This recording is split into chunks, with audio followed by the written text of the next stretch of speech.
So, positive reinforcement, most people know what that is. It's the reward based training or teaching. So, you're adding something that your dog enjoys and finds reinforcing.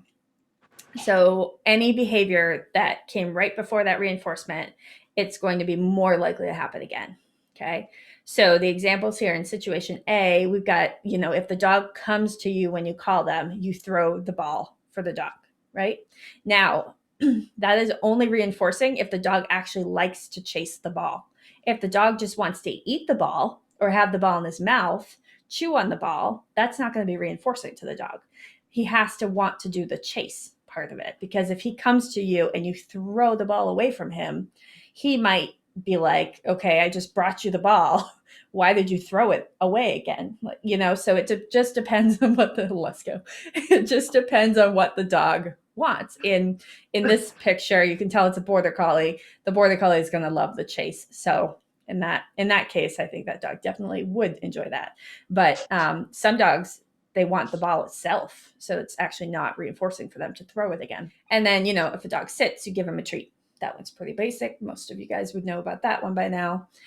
And if your dog lays down, you pet him on the head. Now, what if your dog, though, doesn't like being pet on the head, right? That would actually be punishing to your dog.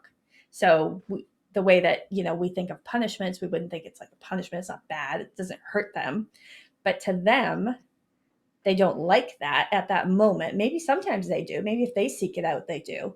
But if your dog lays down and you just pat him on the head and he kind of does like this dip of his head, then he might be saying like, no, not what I wanted. And so a lot of times what'll happen is we'll get our dogs to do something for us, and then we might treat them, but we might also pat them on the head or give them like a little, like, a fast pat on the head or on their side. And they might dislike that petting portion so much that it overpowers the treat, where then they start getting avoidant of performing the behavior because they don't want to be pet like that. And I almost equate it to, like kids.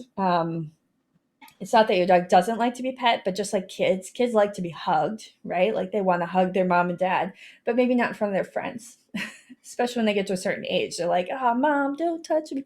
It's just, there's a place for it, and sometimes it's not, where and when you think it is. So, and then if your dog barks at you and you look at him, you might actually be reinforcing the barking. If the point of barking is to get you to give him attention, then looking at him when he barks at you would be reinforcing for him.